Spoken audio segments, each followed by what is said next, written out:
Is Samsung about to launch 3 new foldable phones all at once? That's the big question right now. We're talking about the Galaxy Z Fold 7, Z Flip 7, and something new, the Galaxy Z Flip FE, which might also be called the Z Flip 7 FE. Rumors and leaks are everywhere, but now we're getting clearer signs that all three are coming very soon.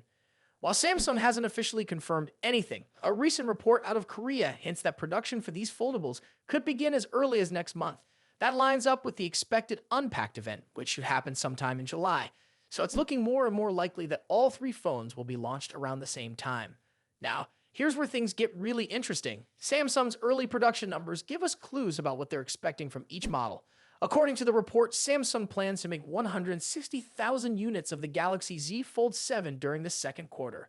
That's not a huge number, but what's even more surprising is the number for the new Flip FE, 170,000 units. Yes, Samsung is actually planning to produce more of the budget-friendly Flip FE than the Fold 7. That could mean one of two things. Either Samsung expects the Flip FE to be more popular, or they're simply testing the waters with a new budget foldable. The regular Galaxy Z Flip 7, on the other hand, is set for a bigger production run, with 240,000 units planned at first. So clearly, Samsung still believes the standard Flip will be the top seller among the 3. But remember, these numbers could change. If more people end up liking the Flip FE because of its price or features, Samsung might increase production for it later. It's all going to depend on how well each device does after launch. Now let's talk about what's powering these phones, because there's been a lot of back and forth on this too. There's a good chance that the Z Flip 7 might debut with Samsung's new Exynos 2500 processor. This chip has been rumored for months, and while it was expected to launch with the Galaxy S25, Samsung might be pushing it out earlier with the Flip 7 instead. As to the Flip FE, it might come with a slightly older chip, possibly the Exynos 2400E. It's not the most exciting processor, but it will help keep the phone more affordable, which is kind of the whole point of the FE model. It's also worth noting that these Exynos chips are super important for Samsung's long-term strategy. They want to move toward a new 2nm chip in the future, and launching the 2500 now could help them test and refine the technology before the next big release. Now let's shift to something a little more fun: colors. One of the new foldables might come in a bold coral red finish. That's not a color we usually see from Samsung, and if they go with it, it'll definitely stand out. Right now, it's not clear whether this color will be for the Flip 7 or the Flip FE, but either way, it could turn some heads. The Fold 7 is rumored to launch in 4 different colors too, but we don't have exact names yet. So in short, here's what we know. Production is starting soon. The launch is likely in July. The Flip FE could be more popular than expected, and the processor choices could bring Samsung's Exynos chips back into the spotlight. Whether you care about specs, price, or color, there's probably going to be something here for everyone. If you're excited about these upcoming foldables, hit the like button and subscribe so you don't miss the latest updates. Thanks for watching, and I'll see you in the next video. What if Samsung brings back something that users were happy to see gone? Well, that might just happen. A new leak says Samsung could return to using Exynos chips in the Galaxy S26 series. Yep, after skipping Exynos for the Galaxy S25 lineup, the company might go back to splitting chips based on regions. So why the change? Let's break it down. Before we begin, if you enjoy tech news, leaks, and updates, make sure to like this video and subscribe to the channel. Now, let's get into it. According to a trusted tipster, Samsung plans to use the Exynos 2600 chip in some Galaxy S26 models next year. This wouldn't be the first time Samsung does this. For many years, they've used Exynos chips in regions like Europe and Asia, while Snapdragon chips were used in the US, Canada, and China. But for the Galaxy S25 series, Samsung skipped that strategy. They used the Snapdragon 8 Gen 4 or Snapdragon 8 Elite in all models worldwide. The reason?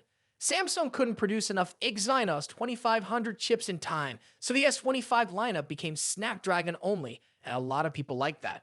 Now, leaks suggest Samsung is working hard to bring the Exynos back with the Galaxy S26. The Exynos 2600 is expected to be built using a new 2nm process, which would offer better efficiency and performance. But there's a catch. The chip might have limited volume, meaning Samsung may not have enough to power all phones globally. The tipster compares this to the Exynos 990 situation. That chip was used in almost every region for the Galaxy S20 except the US, Canada, and China. So the idea of limited volume doesn't quite line up with that example. A better comparison might be the Galaxy S22 series, where Snapdragon chips were used almost everywhere except Europe. That setup might return with the S26 lineup. There's also a rumor that only the Galaxy S26 Ultra will get the Snapdragon chip in all regions. The regular S26 and S26 Plus may come with Exynos in those countries. But right now, nothing is confirmed. Samsung's decision to mix chips has always been controversial. Starting with the Galaxy S20, people notice real differences between Snapdragon and Exynos models. Snapdragon versions usually perform better, had longer battery life, and handle heat more efficiently. Over time, Samsung has tried to reduce those gaps, but many users are still not fully convinced. Can the new Exynos 2600 match the next-gen Snapdragon 8 Gen 4 successor? That's a big question. Until benchmarks appear, we won't really know. Now, aside from the chip news, the Galaxy S26 Ultra is expected to bring some exciting upgrades. One leak says Samsung might reintroduce variable aperture for the camera, giving more control over lighting. There's also talk of a larger 5500 mAh battery, which would be a major jump. With many brands switching to silicon carbon batteries, Samsung could be moving in the same direction. Still, it's early. The Galaxy S26 lineup is expected to launch in early 2026, possibly in January or February. And as we all know, leaks and plans can change before the official reveal. The Galaxy S25 Edge's incredibly thin design has caught everyone's attention, especially when placed next to the Galaxy S25 Ultra. A recently published video on the YouTube channel Diosinja Thisayanza has given us a closer look at just how slim this device really is.